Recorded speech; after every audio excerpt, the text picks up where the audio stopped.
আজকে আমি পটলের খোসা ভর্তা করব, যেই ভর্তা দিয়ে আপনি হাঁড়ির সব ভাত খেয়ে ফেলবেন। তো আমি প্রথমে খোসাগুলো ভালোভাবে ধুয়ে নিয়েছি। এবার 3 মিনিটের জন্য সিদ্ধ করতে দেব।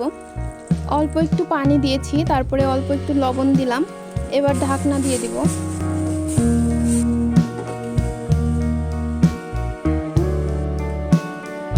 এবার বাকি যতটুকু পানি আছে ওগুলো আমি ফেলে এবার তেলে দিব। এর মধ্যে দিয়েছি পেঁয়াজ, রসুন, মরিচ। এবার এগুলো পটল দিয়ে দিব। এবার এগুলোকে ভালোভাবে নাড়াচাড়া করে ভেজে নিতে হবে। ভাজা শেষ করেই আপনারা ব্লেন্ডার বা পাটায় বেটে নিলেই হয়ে যাবে আপনাদের সুস্বাদু একটি পটল ভর্তা।